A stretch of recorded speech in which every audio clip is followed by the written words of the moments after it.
Hello and welcome back. In this video we are working through an example of a chain rule type problem. In this situation we have z depending on x and y, and x and y each depend on two variables s and t. What I'm after here in this problem is the partial derivative of z with respect to s and with respect to t. So remember, just given a situation sort of out of the blue, you can construct a tree diagram that relates all of these together, all these variables together, right? In this case, z, oops. In this case, z depends on x and y, and each of those depend on s and t. So that means when we want partial z, partial s, z with respect to s, two chains, we'll have z with respect to x times x with respect to s plus z with respect to y times y with respect to s. And then I'll also want partial z, partial t. That looks similar. I want z with respect to x times z with respect to t plus z with respect to y times y with respect to t. Right, you work your way down to those smallest variables. Smallest in the sense that they're at the bottom of this tree. Um, let's see. So what do we need to compute these? We need partials of z with respect to x and y. We'll need both of those. And then we need x with respect to s and t. That should be a partial x with respect to t. Hopefully you caught me.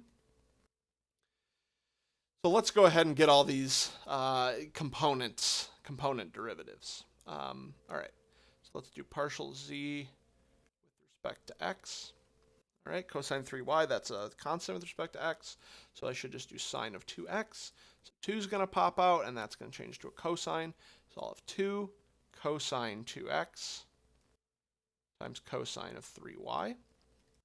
We need partial z with respect to y. That'll be 3 sine 2x.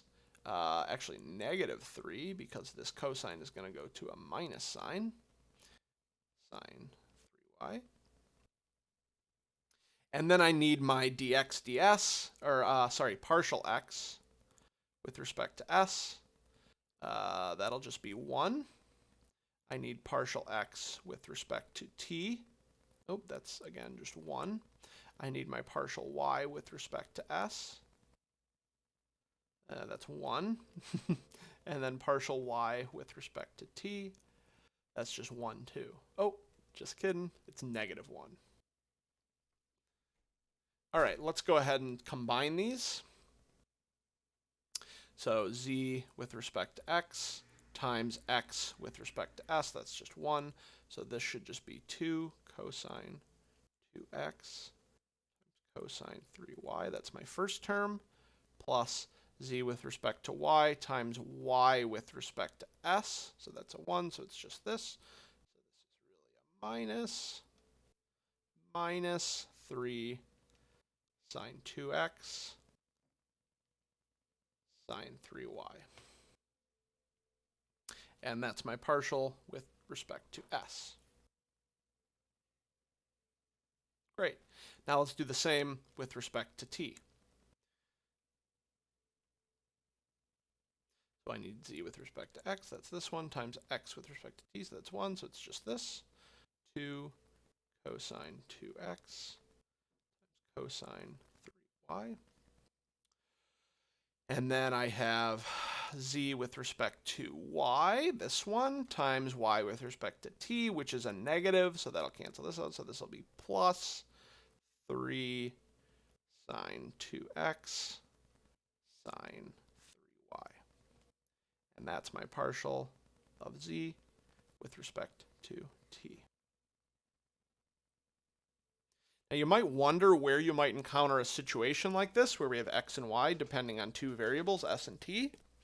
We'll actually see an application of this later on when we talk about we'll have a tub, basically a tub filled with water that's like been swirled up, and so at each point the water's moving in a direction. So right at each point ST in the basin, the water has a vector associated with it with an X and a Y component. So there's my X and Y depending on S and T, and then maybe I have some variable Z, which is, say, I don't know, like the magnitude of that vector, the speed at which the water is going at that point. So we'll see that later on. I just want to give you a hint that this isn't totally made up. This really does have you will encounter situations like this. All right, that's it for this video. See you next time.